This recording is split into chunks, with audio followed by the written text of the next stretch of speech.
The collection notice hit Merritt Sloan's phone at 8:07 a.m., exactly 3 minutes before he was supposed to explain a six-figure accounting discrepancy to men who wore watches worth more than his car. Final payment overdue. Collateral review pending. He read it twice, because apparently financial ruin deserved an encore. If the lender triggered the next clause, Merritt could lose the tiny apartment he had spent 4 years keeping, the savings he had rebuilt after his father died, and possibly the last fragile piece of his life that still felt like his. He locked the screen and slid the phone beneath his audit folder. Panic later. Numbers now. Numbers were honest. Numbers did not care that he was an Omega with 3 suppressant tablets left, an aging sedan making a noise that sounded medically concerning, and a debt balance that somehow grew every time he paid it. Numbers could be beaten if you stared at them long enough. Merritt was very good at staring. You just saved my life, sweetheart. Merritt looked up. Eli Ward, a junior analyst with an easy grin and absolutely no survival instinct, leaned across his desk to retrieve the corrected spreadsheet Merritt had finished for him. Your life was never in danger, Merritt said. Your quarterly bonus, maybe. Eli pressed a hand dramatically to his chest. Same thing. Merritt laughed despite himself. Then the room went silent. Not gradually. Instantly. Eli's grin disappeared. Someone near the conference table stopped pouring coffee halfway through the cup. Merritt knew who had entered before he turned around. Dashiell Voss stood inside the glass doorway, one hand still resting on the handle. He had arrived without an entourage, without an announcement, without doing anything remotely threatening. That was the problem. Dash never needed to. Every alpha in the executive wing treated him like gravity. Invisible until you made the mistake of believing you could ignore it. Merritt expected Dash to look at Eli. Instead, Dash looked at him. His gaze dropped briefly to Merritt's face, as if checking something only he could see, then moved to Eli. Eli straightened so fast his chair rolled backward. Mr. Voss. Dash smiled. A small, perfectly calm smile. Continue. Then he walked past them. Merritt stared after him. That was it. For reasons he refused to examine. The lack of a reaction bothered him more than anger would have. 20 minutes later, Merritt stood at the conference table presenting the vendor audit while his overdue notice burned like a second heartbeat inside his pocket. Halfway through the report, he noticed it. 3 consulting payments, each small enough to look harmless, each routed through different subsidiaries, each posted exactly 13 days apart. Merritt stopped speaking. Problem? One executive asked. Merritt enlarged the ledger. Maybe. He traced the entries with one finger. These invoices were approved by different departments, but the metadata follows the same sequence. Same timing. Same rounding behavior. Someone wanted them to look unrelated. A department head reached across him for the folder. Dash's hand closed around the man's wrist before he touched it. Not violently. Barely even firmly. Still, the man froze. Ask him, Dash said. The department head swallowed. Mr. Sloan, may I see the file? Merritt blinked. Sure. Dash released him and turned back toward the screen as though nothing unusual had happened. Merritt's pulse did something deeply unprofessional. He finished the presentation, answered every question, and returned to his desk expecting nothing except another threatening notification. Instead, a fresh coffee sat beside his keyboard. Oat milk. 1 pump vanilla. Exactly right. No note. Across the glass corridor, Dash was speaking to 3 executives without once looking Merritt's way. Merritt wrapped both hands around the warm cup. He should have felt watched. Somehow he felt noticed. That distinction was dangerous. It was also the first kind thing that had happened to him all week. He took one sip and saw Eli's USB drive beside the spreadsheet. Great, Merritt muttered. Now I'm delivering lost property too. He carried it toward the junior analyst section. Eli's chair was empty. His monitor was black. His jacket was gone. Where's Eli? Merritt asked. The analyst beside him frowned. He left. Without his drive? Not left for lunch. Left. Merritt stared. He was here 40 minutes ago. Security disabled his badge 20 minutes ago. Something cold moved through Merritt's stomach. He looked down at the USB. A tiny label was stuck to its underside. 3 numbers were handwritten across it. Merritt recognized them immediately. They matched the vendor code he had just flagged. Behind him, a familiar voice said quietly, Give me the drive, Merritt. He turned. Dash stood at the end of the aisle. No smile this time. Merritt closed his fingers around the USB. Where is Eli? Dash's expression changed by almost nothing, which somehow told Merritt everything. Go back to your desk. That wasn't my question. I know. For the first time that morning, Merritt forgot about the debt notice in his pocket. He forgot the apartment he might lose. He forgot that arguing with Dashiell Voss was the professional equivalent of stepping in front of a freight train and requesting a debate. Because Dash wasn't looking at the USB. He was looking at Merritt like the next thing Merritt did mattered. Like he was afraid of it. Merritt tightened his grip. Then answer me. Dash stepped closer, stopped well outside Merritt's personal space, and lowered his voice. Eli found something he wasn't supposed to find. Merritt's heartbeat kicked hard. The vendor payments? Silence. That was answer enough. Merritt looked at the USB, then back at the Alpha everyone else was afraid to question. This morning, Merritt had thought the worst thing waiting for him was losing everything he owned. Now a junior analyst had disappeared. Dash Voss knew why, and somehow the strange numbers Merritt had found were sitting directly between them. Dash held out his hand. Please. Merritt stared at it. Dashiell Voss did not say please. Not to anyone. And suddenly Merritt understood that whatever had just opened in front of him was dangerous. But for the first time in years, danger did not make him feel powerless. It made him curious. He slipped the USB into his pocket. No, Dash's eyes narrowed. Merritt lifted his chin. Not until you tell me what's happening. For one long second, neither man moved. Then Dash did. Something Merritt absolutely did not expect. He looked almost proud. All right, he said. My office. Merritt followed Dash into the private office and immediately understood why half the building lowered their voices when Dashiell Voss walked past. The room occupied the entire corner of the 38th floor, all pale stone, dark wood, and windows overlooking downtown, but Dash did not sit behind the enormous desk. He closed the door, crossed to a smaller conference table, and pulled out a chair for Merritt. Sit. Merritt stayed standing. That sounded suspiciously like an order. Dash paused. Would you please sit? Marginally less terrifying. Something almost amused flickered across Dash's face. Merritt sat, keeping Eli's USB firmly in his pocket. Dash remained on the opposite side of the table, not beside him. Merritt noticed that. He also noticed the untouched coffee near Dash's laptop, 3 phones arranged beside it, and a message flashing across one screen from a state senator requesting an immediate call. Dash silenced it without reading the rest. You have 5 minutes, Merritt said. Apparently a senator can wait. He can. That is an alarming sentence. Dash ignored that. Eli is alive. The tightness in Merritt's chest loosened by 1 degree. Where? Somewhere safe. Safe from what? Dash's jaw tightened. The people connected to those vendor payments. Merritt leaned forward. Then we call the police. Already handled through counsel. And Eli? He agreed to leave until we know who has access to the financial records. Merritt searched Dash's expression. You expect me to believe he voluntarily vanished 20 minutes after calling me sweetheart in front of you? Dash's mouth moved slightly. I did not make Eli disappear because he flirted with you. I did not say flirted. He did. Merritt stared. Dash looked completely serious. Against every reasonable instinct, Merritt nearly laughed. So you noticed. Everyone noticed. And you smiled. I was trying not to make him nervous. You failed spectacularly. I am told that happens. There it was again, that strange crack in the legend. Dashiell Voss, the Alpha executives feared. Enough to rehearse conversations before entering his office, had deliberately done nothing because he did not want a junior employee frightened over a harmless joke. Merritt did not trust him yet. But the picture in his head shifted slightly. His phone vibrated. Merritt glanced down and felt the floor disappear beneath him.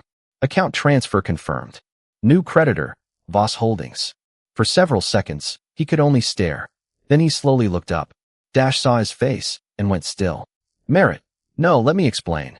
Merritt stood so quickly the chair scraped backward. You bought my debt. Dash did not insult him with a lie. Yes. The answer landed harder because it was calm. When? 8 months ago. 8 months.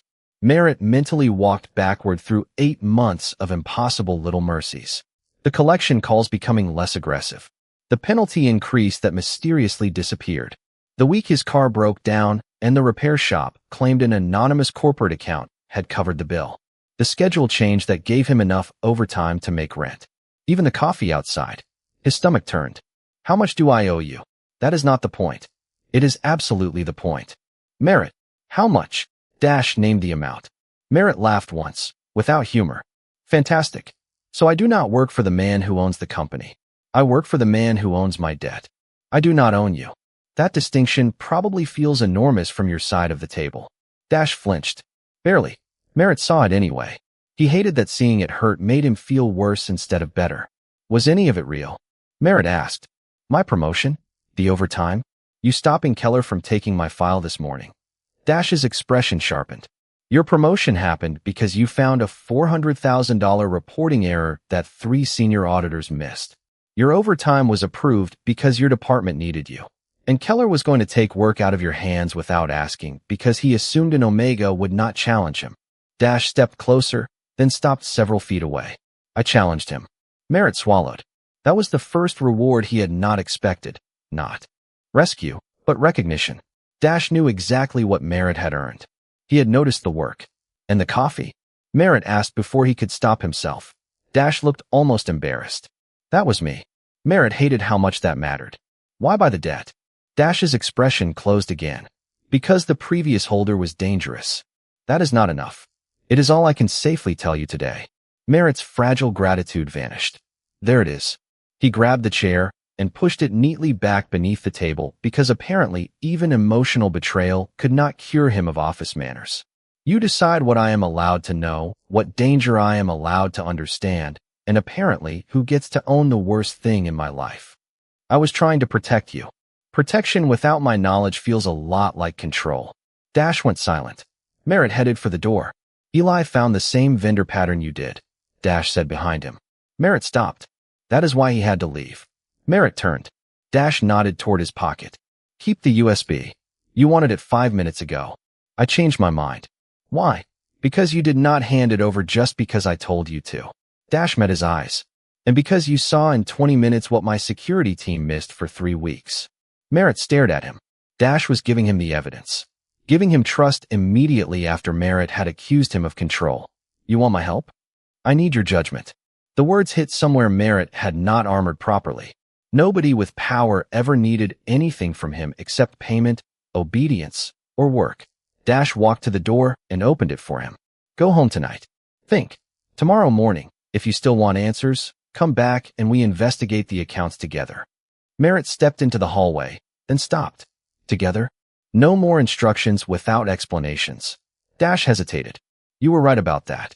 Merritt looked at the most feared alpha in the building apologizing without excuses, and distrust did not disappear.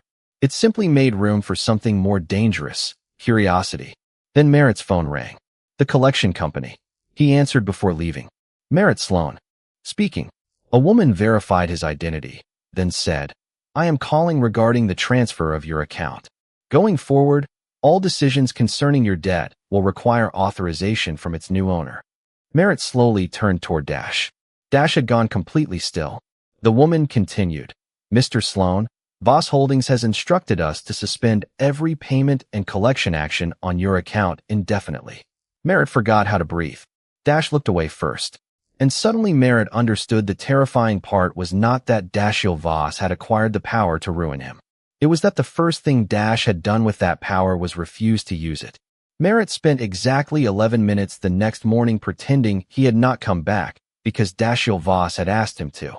He told himself he came for Eli, for the suspicious vendor accounts, for the USB drive sitting in his pocket like a tiny plastic accusation. He absolutely did not come because the most powerful alpha he had ever met had suspended every payment on Merritt's debt and then looked embarrassed about being caught helping him. That would have been ridiculous. Mr. Sloan. Merritt looked up. The executive conference room was already full. Senior finance officers occupied nearly every seat, and Keller stood beside the main display wearing the expression of a man who considered confidence a substitute for competence. Dash sat at the head of the table, a black signet ring visible against one hand. Merritt had never noticed it before. A silver V was cut into the dark stone. 2 unfamiliar men waited outside the glass doors, both in tailored suits, both watching the hallway instead of their phones. Security, Merritt guessed. Not hotel security. Another small piece of Dash that did not fit the corporate picture. Keller glanced at Merritt. I thought this was a senior review. It is, Dash said. Then why is he here? Merritt felt every eye move toward him. Familiar sensation. Young Omega. Cheap watch. Wrong chair. Easy person to underestimate. Before he could answer, Dash closed the report in front of him. Because none of the senior people in this room found what he found. Silence. Keller. Flushed. Dash looked at Merritt, not Keller. Show them. Merritt had expected protection. He had not expected the floor. He connected his laptop and walked them through the pattern. Recurring payment intervals, duplicated authorization fingerprints, vendor names designed to disappear inside legitimate operating expenses. Keller interrupted twice. Merritt answered twice. The third time, Dash raised one finger without looking away from Merritt. Keller stopped speaking. It should have been intimidating. Instead, Merritt had to fight a smile. 20 minutes later, the chief financial officer leaned toward the screen. How did you even notice the 13-day cycle? Because whoever designed it was trying too hard to avoid monthly repetition, Merritt said. People hiding patterns often create new patterns. Dash's gaze sharpened with something unmistakable. Respect. Not pity. Not obligation. Respect. The realization warmed Merritt more than it should have. After the meeting, everyone filed out except Dash and Merritt. Keller paused at the door. Good catch, Sloan. Merritt nearly checked the ceiling for falling objects. Thank you. When the door closed, Dash slid a folder across the table. Full vendor authorization records. Merritt stared at it. You are giving me unrestricted access? To the relevant accounts. That sounds dangerously close to trust. Do not make me regret it. There he is. I was worried you were becoming pleasant. Dash almost smiled. Then Merritt noticed his own hands trembling slightly. His suppressant schedule had been disrupted by stress, and the familiar headache behind his eyes was arriving early. Dash noticed too. Of course he did. He stepped backward immediately. Your blockers? Merritt stiffened. I am fine. Dash moved toward the ventilation controls instead of toward him. Fresh air began circulating through the room. Then he opened a cabinet, removed a sealed box of standard Omega suppressants, and placed it at the far end of the table. Unopened. Pharmacy issued. Merritt looked from the box to him. You keep suppressants in your conference room? I employ Omegas. Most executives keep aspirin. I keep that too. Merritt laughed before he could stop himself. Dash's expression softened. I will wait outside. That stopped the laugh. An alpha with Dash's reputation could have treated Merritt's vulnerability like permission to take control. Instead, he was giving him space without making the moment embarrassing. Dash. It was the first time Merritt had used his name. Dash stopped at the door. You can stay. Neither moved for a second. Something changed in Dash's face, quiet and almost startling. He returned to the opposite end of the table. Merritt took the medication with water, and Dash deliberately focused on the financial records until Merritt's breathing settled. No questions. No hovering. Just presence. Merritt finally opened the folder. Tell me what you know about Eli. Dash's shoulders tightened. He found evidence connecting these vendors to Gideon Rusk. Who is Gideon Rusk? Someone I used to do business with. The answer was too careful. Merritt glanced at the black signet ring. Corporate business? Dash met his eyes. No, there it was. Confirmation that the expensive office, the private security, and the fear surrounding Dashiell Voss belonged to something larger than hotels. Merritt should have backed away. Instead, he turned another page. A familiar account code appeared beside a transfer authorization. His stomach dropped. It matched a number printed on one of his old debt statements. Dash crossed the room, stopping beside Merritt only after Merritt shifted the folder toward him. Their shoulders nearly touched. My debt is connected to Rusk. Dash said nothing. Merritt looked up. That is why you bought it. A muscle moved in Dash's jaw. Partly. And Eli. Connected to the same problem. Merritt closed the folder. Then stop protecting me by giving me half the truth. Dash looked at him for a long moment. The feared alpha who could silence a boardroom with one finger suddenly seemed less certain than Merritt had ever seen him.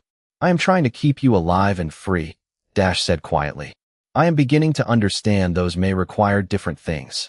Merritt's anger softened despite himself. Good. Learn faster. Dash actually smiled. Then Merritt spotted 3 handwritten digits in the margin of Eli's final audit sheet. A document reference number. He entered it into the archive system. The result appeared immediately. Private executive record. Location, Voss office safe. Merritt turned the laptop toward Dash. The smile vanished. Dash closed the screen with one hand. You are not opening that file. Merritt stared at him. Trust had moved forward all morning. Now it hit a locked door. Why? Dash looked toward his private office, then back at Merritt. Because that safe contains the one document I never wanted you to see. The warning lasted less than 10 seconds before someone knocked on the conference room door. Dash looked toward the glass, and every trace of uncertainty vanished from his face. One of the suited security men stepped inside. Mr. Voss, Gideon Rusk is downstairs. Merritt watched Dash become the man everyone else knew. His shoulders settled. His expression emptied. Even his voice changed. He was told not to come here. He says he is here regarding Mr. Sloan. That landed differently. Dash stood. Keep him downstairs. Merritt stood too. No, Dash turned.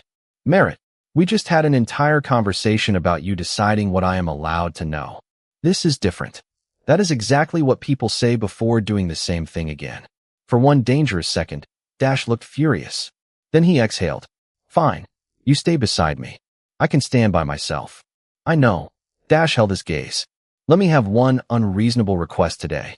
Merritt should have argued. Instead, he nodded. Gideon Rusk did not look like the villain Merritt had constructed in his head. He looked expensive. Gray suit, silver hair, pleasant smile. The kind of alpha who could ruin your life while making you feel rude for objecting. He waited in the private reception room with an attorney and a leather portfolio resting across his knees. His eyes moved immediately to Merritt. So this is him. Merritt disliked him before the sentence finished. Dash stepped slightly sideways. Not enough to hide Merritt. Just enough to place himself between Merritt and Rusk without making a performance of it. You came to discuss business. Dash said. Discuss it. Rusk smiled. Still collecting strays, Dashiell? Merritt felt the insult immediately. Poor Omega. Debtor. Charity case. Before Dash could answer, Merritt did.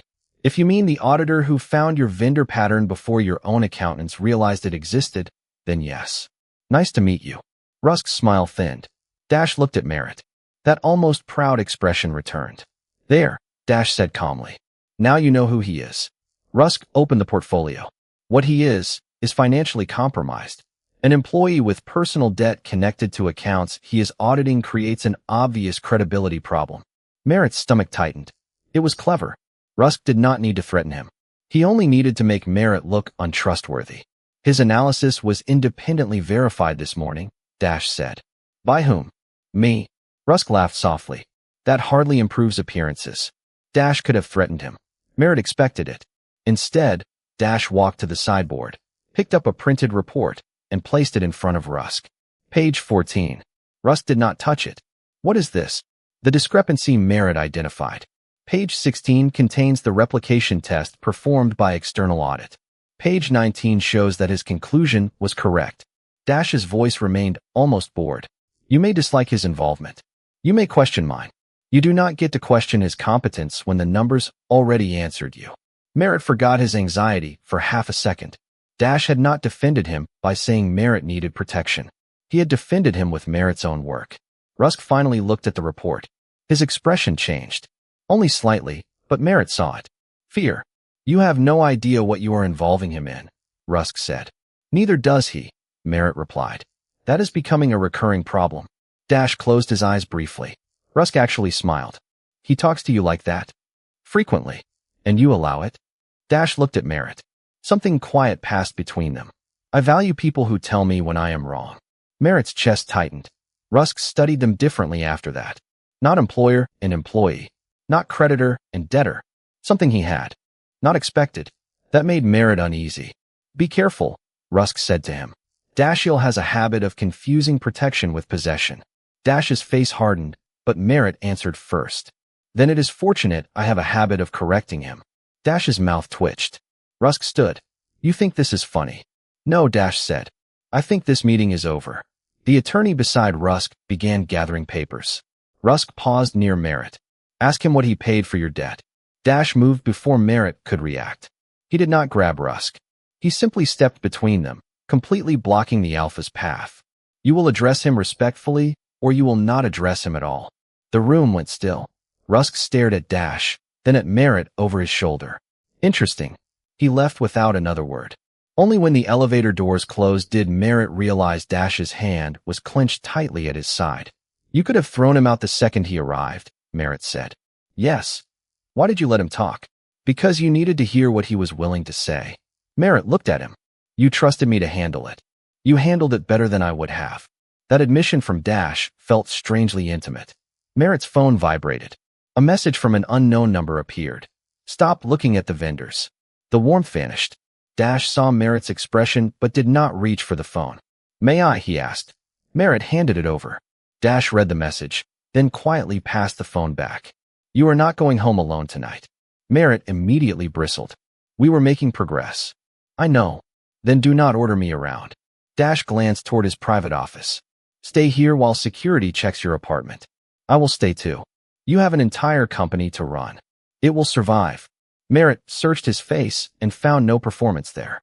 Dash was not delegating Merritt to someone else. He was changing his own plans. For him. Fine, Merritt said. But I am working. Naturally. And I want the complete vendor files. Done. And dinner. Dash raised an eyebrow. Was that an order? Would you please feed me? Dash almost laughed. Marginally less terrifying. Merritt smiled despite everything. For the first time since the collection notice arrived, the fear did not feel like something he had to carry alone. Then Dash's security man returned from the private office holding a small electronic scanner. Mr. Voss, there is a problem. Dash's expression sharpened. What?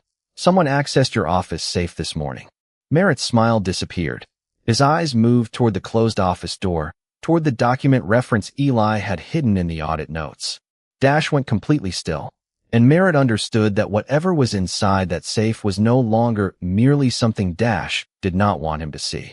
Someone else wanted it badly enough to come looking first. The security report should have made Merritt afraid of whoever had opened Dash's safe. Instead, it made him afraid of Dash. Not immediately. First came the questions. Dash dismissed everyone from the office except his security chief, then checked the safe himself. Merritt watched from several feet away as Dash entered a code, pressed his black signet ring against a hidden reader, and opened a steel compartment behind the ordinary document shelves. The ring. The private security. Rusk's careful hostility. The way powerful executives treated Dash less like a businessman and more like someone whose permission mattered beyond the company. Pieces Merritt had noticed without understanding suddenly began arranging themselves into a picture he did not like. What exactly are you? Merritt asked. Dash did not answer. That silence hurt more now than it would have yesterday. The security chief examined the access log. Nothing appears removed. Whoever entered used an administrative override, searched for less than 2 minutes, then left. Rusk? Merritt asked. Possibly, Dash said. Possibly is becoming your favorite word. Dash looked at him, but Merritt was already staring into the open safe. He saw the reference number from Eli's note on the spine of a thin folder near the back. That one. Dash's expression changed. Merritt. Eli left that number for a reason. Do not. 2 words. Quiet. Almost frightened. That decided it. Merritt reached past the other folders and pulled it free. A dark, reddish stain marked one corner. His stomach tightened. Is this blood? Dash's bandaged hand curled at his side. Mine. Merritt opened the folder. His own name stared back at him in heavy black letters. Merritt Sloan. Assignment of debt and associated claims. For a moment, the room seemed to tilt. He turned the first page. Voss Holdings had purchased every outstanding obligation attached to his father's failed business. Not 8 months of casual corporate intervention. A deliberate acquisition. Signed personally by Dashiell Voss. You did not just buy the balance, Merritt whispered. You bought the entire claim. Yes. Why is this in your private safe? Dash said nothing. Merritt looked at the signet ring again. And why does Rusk know about it? The security chief quietly left the room. Dash waited until the door closed. Because Voss Holdings is only the public side of my family's organization. Merritt felt cold. Organization. My family has controlled private lending, security, and several businesses in this city for decades. Say the word. Dash's jaw tightened. Mafia. There it was. Clean and terrible. Merritt laughed once, because apparently his nervous system had given up on appropriate reactions. Of course. My creditor is a Mafia Alpha. That feels like information a debtor should receive before accepting coffee from him. I never wanted you involved in that part of my life. I was involved the second you put my name in this safe. Merritt flipped another page. The language was dense, but accounting had trained him to distrust dense language. He saw clauses transferring enforcement rights, collateral claims, payment authority. All of it belonged to Dash. You could take my apartment. I will not. You could demand the entire balance tomorrow. I will not. You could destroy me financially. Dash's voice dropped. I would never do that. Merritt slammed the folder onto the desk. That is the problem.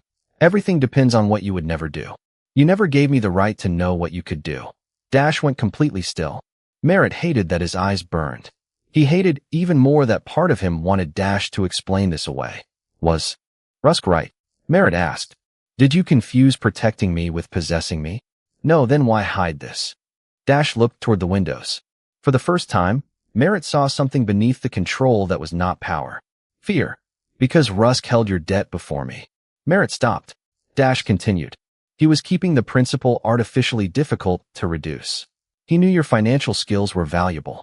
Eventually, he intended to offer relief in exchange for access to accounts he could not reach himself. Merritt remembered every payment that had somehow accomplished nothing. Every threatening call. Every month he had blamed himself. You knew? I found out 8 months ago. And you bought it. Before he could use it against you. Merritt looked down at the stained contract. Then why is there blood on this? Dash flexed his bandaged hand. Eli found evidence connecting Rusk to the vendor transfers. Yesterday, someone tried to recover the copy he carried. I got Eli out. My hand was cut during it. I came back here afterward and opened this safe because I needed to confirm Rusk could not reclaim your contract. Merritt's anger faltered, but it did not disappear. The facts were better than what he had feared. The secrecy was not. Where is Eli? Safe. He agreed to protective housing until we can expose Rusk. And you decided I should know none of this. I thought ignorance would keep you outside the danger. It kept me outside my own life. Dash closed his eyes. That hit. Merritt turned toward the door. Read the last page, Dash said. Merritt stopped. I am done reading things you should have told me yourself. Merritt, please. The word almost pulled him back. Almost. No. You keep saying you want me free while making every decision for me. He placed the contract on Dash's desk. If you actually respect me, prove it without controlling the outcome. Merritt walked out. Dash did not stop him. That was somehow the hardest part. In the elevator, Merritt stared at his reflection and realized something had changed. Yesterday, he had feared Dash because Dash might own his future.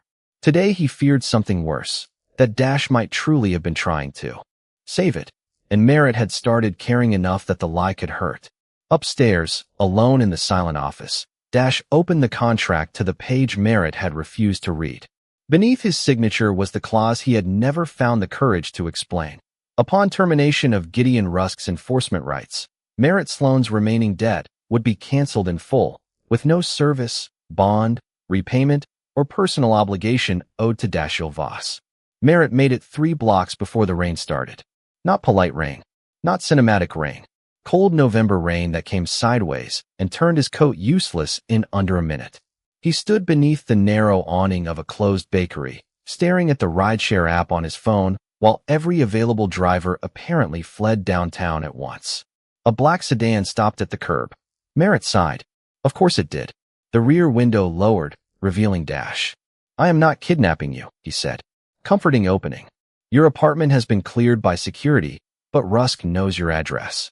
Let me take you somewhere safe. Merritt folded his arms. Your definition of safe has developed credibility issues. Dash absorbed that without argument. Then he opened the door and stepped out into the rain. No umbrella. No bodyguard rushing forward. He simply stood several feet away, getting soaked with Merritt. Then choose the place. Merritt blinked. What? Hotel. Friend's house. Police station. Your apartment with security outside. You choose.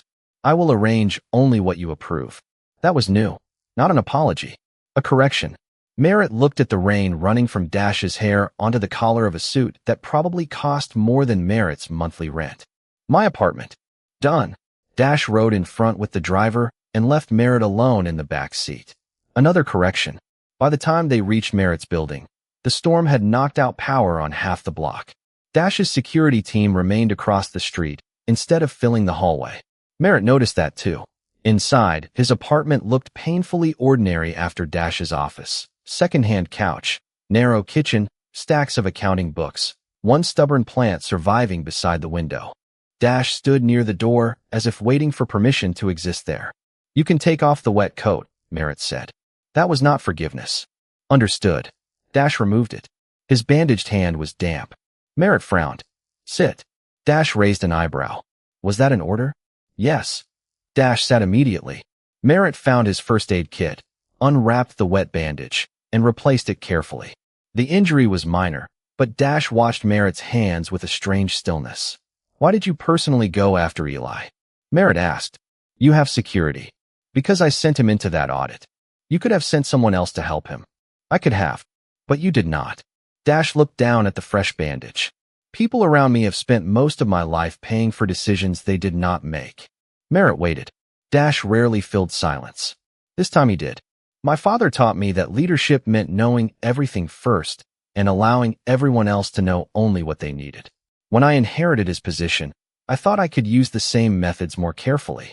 Control, but nicer." Dash gave a humorless smile. "Essentially, that is still control." "I know." The answer came without defense. Rain tapped against the windows.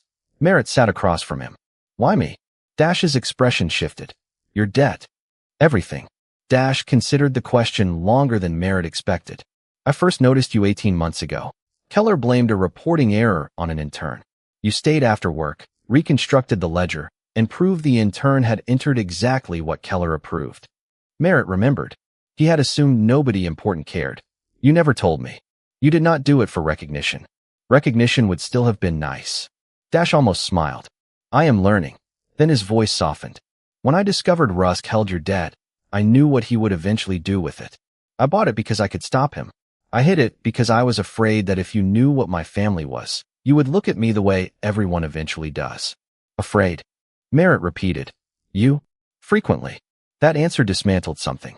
Dash looked toward the dark window. "Power makes people stay. Near you. It does not tell you why they stayed." Merritt understood then what Dash's real fear was.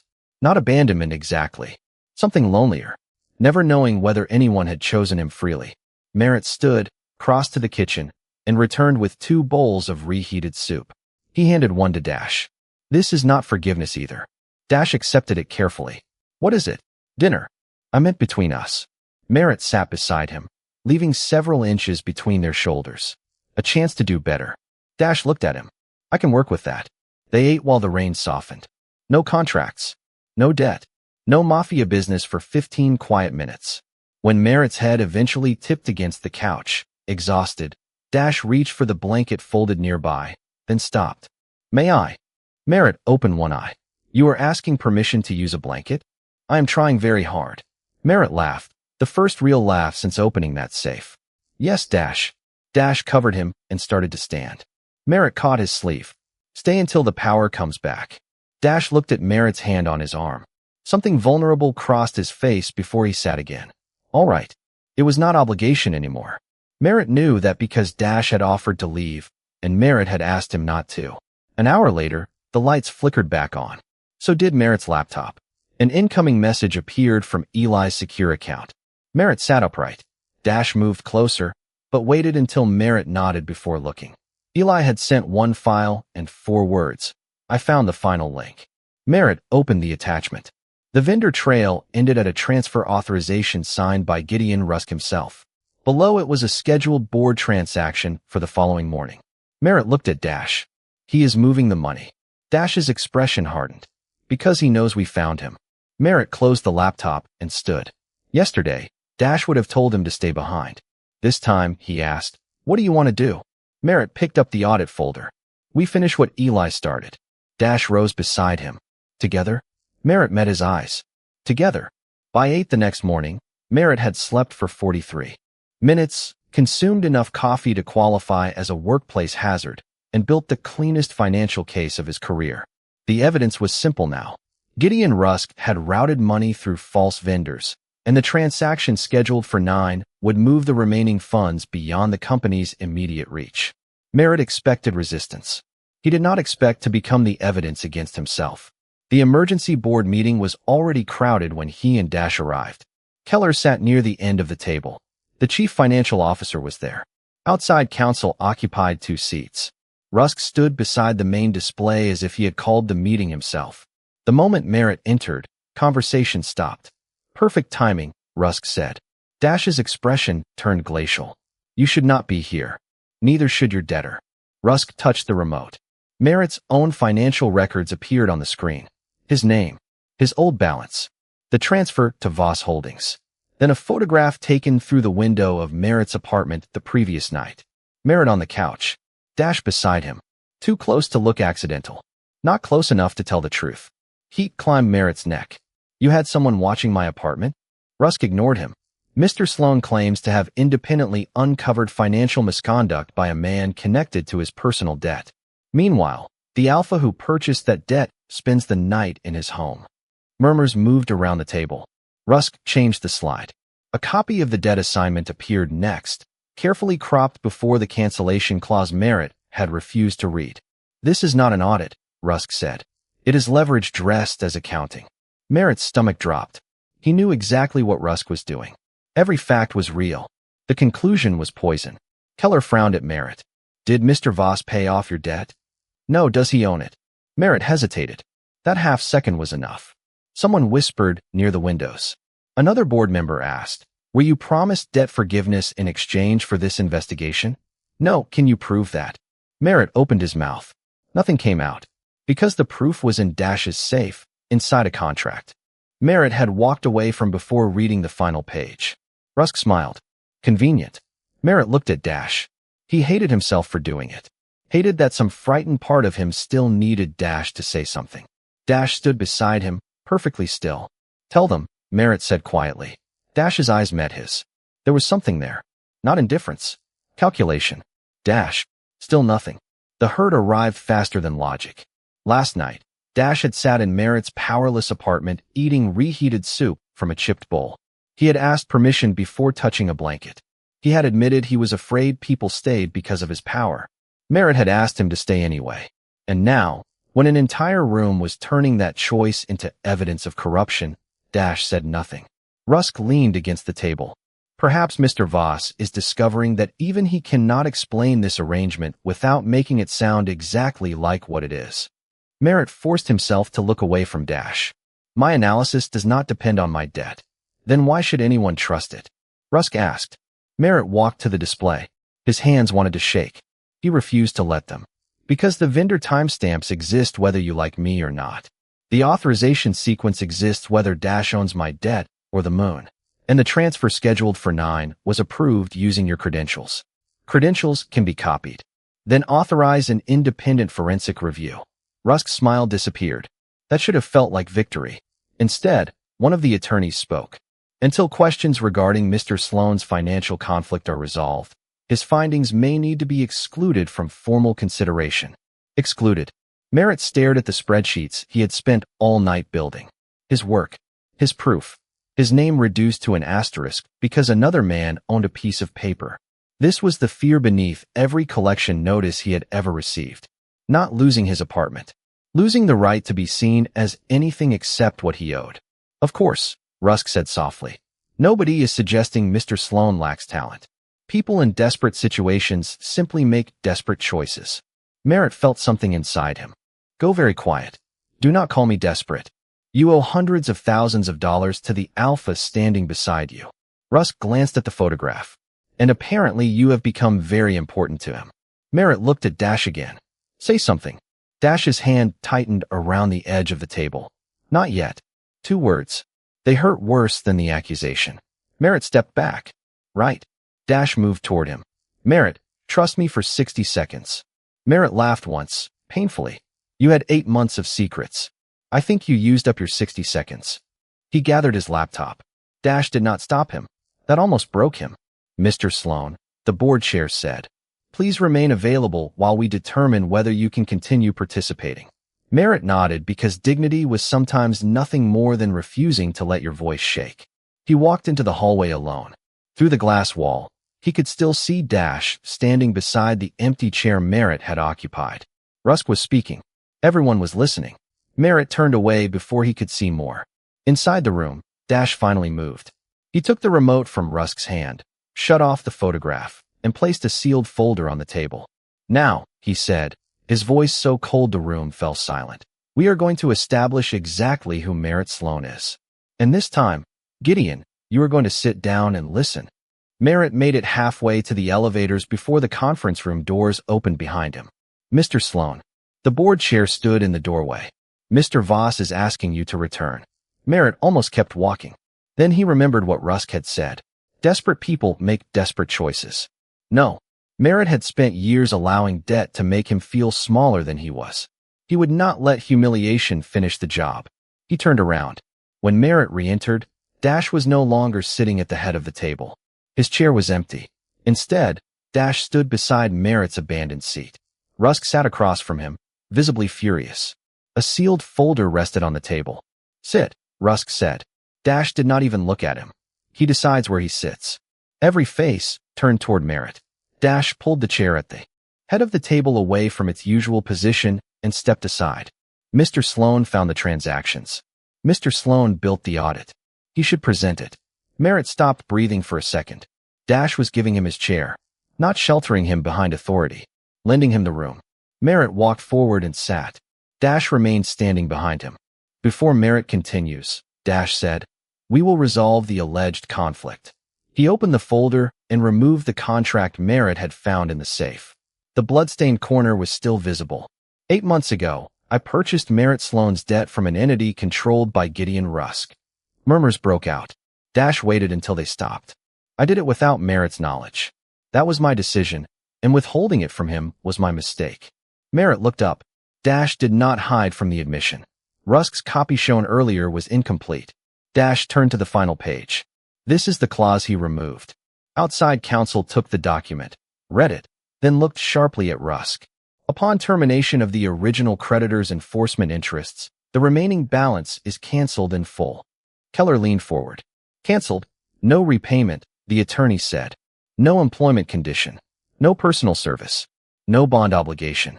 No consideration owed to Mr. Voss." Rusk's face hardened. A convenient clause written by the man defending him. "Executed 8 months ago," Dash said. "Before Merritt knew I held the debt. Verified by outside counsel and notarized on acquisition." Dash placed another document beside it. "And I am accelerating that cancellation today." Merritt stared at him. Dash signed once. Then he pushed the release toward the board attorney, not toward Merritt. "File it." The attorney nodded. "Effective immediately." Something inside Merritt went weightless. Hundreds of thousands of dollars. Years of fear. Dash had just surrendered every legal piece of leverage he possessed, publicly, permanently, before asking Merritt for anything. Rusk scoffed. "So you destroy an asset to protect your favorite employee." Dash finally looked at him. "Merritt was never my asset." His voice was quiet enough that everyone listened harder. "He was the person you intended to turn into one." Dash tapped the screen. Eli's final file appeared. "You targeted his debt because you knew his auditing skills could give you access to financial systems you could not penetrate yourself. When I removed that leverage, you used false vendors instead." Rusk stood. "That is speculation." Merritt found his voice. "No. This is where the 13-day cycle matters." Dash looked at him and stepped away from the screen. The room belonged to Merritt again. Merritt opened his analysis. The vendor names change. The departments change. The amounts change. But the authorization intervals do not. Eli found the final link. Yesterday's scheduled transfer carries Mr. Rusk's credential signature. "Credentials can be stolen," Rusk snapped. "Exactly," Merritt said. "So I requested independent authentication before this meeting." Rusk froze. Merritt looked toward outside counsel. The attorney opened a verification report. The authorization was confirmed through Mr. Rusk's registered hardware, token, and biometric approval. Silence. Merritt almost smiled. People hiding patterns create new patterns. The board chair removed his glasses. "Freeze the transaction. Suspend Mr. Rusk's financial access pending forensic review." Rusk looked at Dash. "You are choosing him over decades of business." Dash's gaze shifted to Merritt. "Yes." One word. No hesitation. "Because he belongs in this room?" Rusk asked bitterly. "Because he proved he belongs in this room," Dash replied. "And because I trust him more than anyone in it." Merritt felt the words land somewhere deeper than vindication. Rusk had tried to turn his debt into proof that Merritt's work could be bought. Instead, The contract proved the opposite. The photograph proved only that Dash had stayed when Merritt asked him to stay, and the numbers belonged entirely to Merritt. Security escorted Rusk from the executive floor without spectacle. His own authorization trail had cost him the access he had abused. When the doors closed, Keller cleared his throat. "Mr. Sloan, I owe you an apology." Merritt looked at him. "You owe the next person you underestimate a fair hearing." Keller nodded slowly. "Fair." Merritt closed his laptop. His hands were steady now. The board members began leaving, but Dash remained behind. For once, he looked uncertain. Merritt picked up the debt release. "You gave this up before knowing whether I would forgive you. That was the point. You could have told me about the final clause yesterday. You told me to prove I respected you without controlling the outcome." Dash swallowed. "So I tried." Merritt looked at the man who had once secretly controlled the worst vulnerability in his life and had just surrendered that control in front of everyone who mattered. "You were silent when I needed you." Pain crossed Dash's face. "I know. I thought you were choosing the room over me. I was waiting for counsel to authenticate the original contract. If I spoke before they confirmed it, Rusk could call it another claim made by a man protecting his own interests." Merritt understood.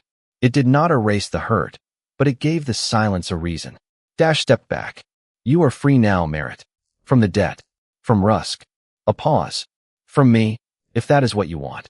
Merritt looked down at the signed release.